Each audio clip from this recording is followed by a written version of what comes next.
This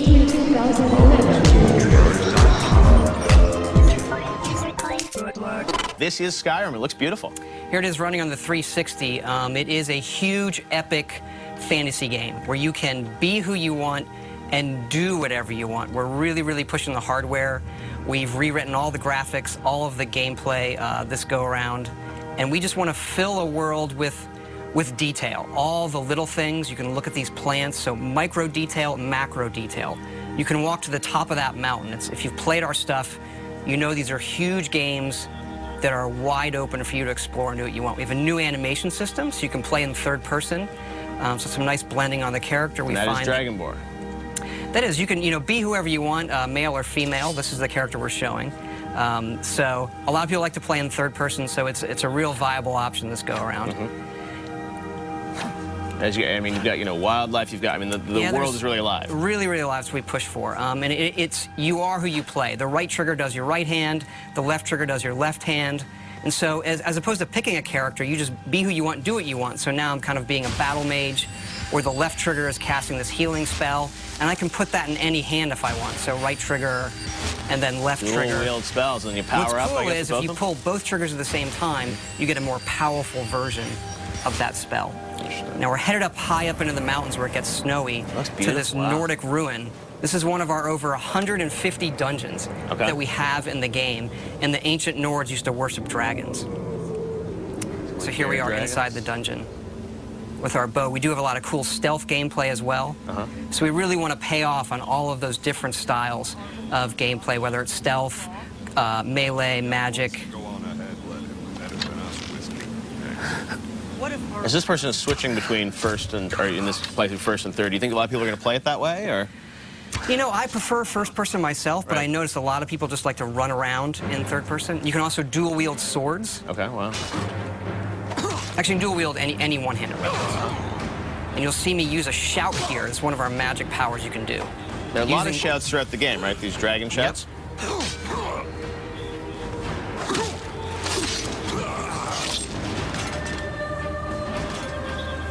And up here we're seeing the undead, the Draugr, who live in this Nordic ruin. Using a flame spell in my left hand, sword in my right. And then another shout power. And these, how do you gain these shout powers throughout the game? You'll see some of that coming up, actually. But you learn the words, and then you have to unlock the ability to use them. So you learn these words of power in the dragon language. And the dragons in the game are a big feature, and when they're doing things, they're using the words as well. There are staves you can use to light areas of dungeons on our way out of this dungeon. Wow. We use water as a nice feature to guide you out sometimes as well. They have a new sort of story system in this too, right? A Radiant story system? Radiant story that guides all of our quests to make it, since it is a big open game, to give us some more control over the experience you're going to have and make it more dynamic. Wow. Here we're out in the tundra, which is this wide open grasslands in the middle of Skyrim. Oh my God, I mean, it's a brand new engine, right? Yep, the creation engine that we built just for this game. So the mammoths, a lot of these creatures are peaceful unless you mess with them. Uh-oh, not a good idea. And you can also breathe fire like the dragons. That's one of the shouts. Okay. I'm going to use coming up here. Dragon breath.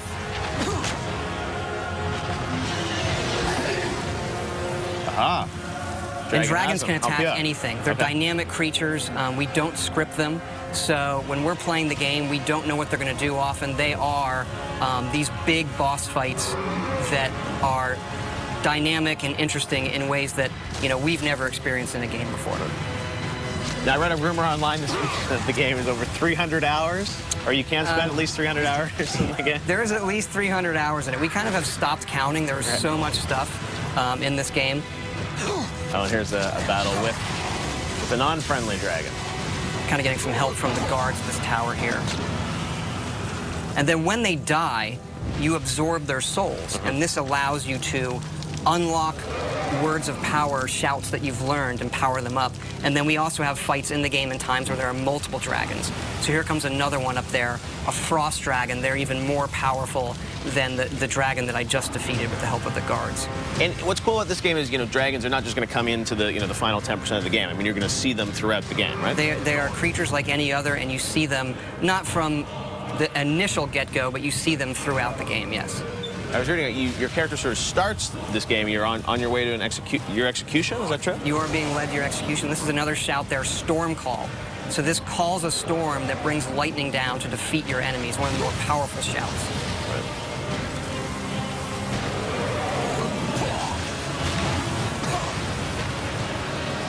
And then once the dragons get hurt enough, they can't fly, and they'll either land or they'll crash.